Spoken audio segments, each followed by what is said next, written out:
বন্ধুরা, গরমের দিনে যদি ঠান্ডা ঠান্ডা লস্যি পাওয়া যায় তো কেমন লাগে, সেটা যদি হয় ঘরে তৈরি তাহলে তো আরও মজাদার হয়।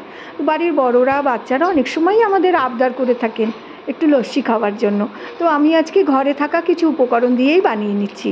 তো দেখুন, এখানে আমি একটু ক্যাডবেরিজ নিয়েছি আর ইউনিবিক বিস্কিট নিয়েছি। এখানে আপনারা অনেক রকম বিস্কিট ইউজ করতে পারেন, যে কোনো রকম। সেক্ষেত্রে অরিও বিস্কুট হোক বা ম্যারি বিস্কুট হোক। নিয়ে নিয়েছি টক দই, চিনি পরিমাণ মতো। তো বিস্কুটগুলো প্রথমেই আমি একটা মিক্সিতে ভেঙে দিয়ে দিলাম। দেখুন, এইভাবে আমি এখানে 7-8টা বিস্কুট নিয়েছি, 2 গ্লাস লস্যি বানাবো।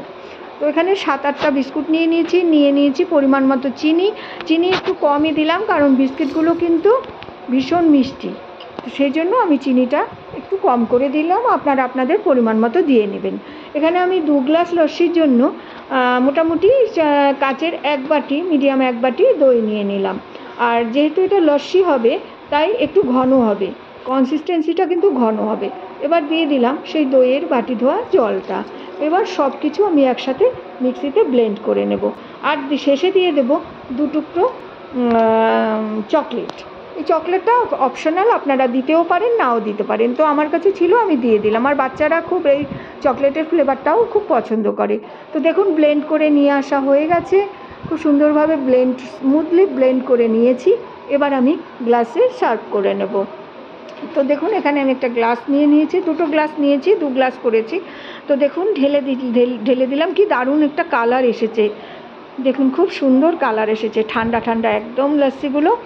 2 গ্লাস নিয়ে নিলাম সার্ভ করে। উপর থেকে আমি একটু গার্নিশিংয়ের জন্য সেই ইউনিবিক বিস্কুট 2-1টা টুকরো উপর থেকে ছড়িয়ে দিলাম।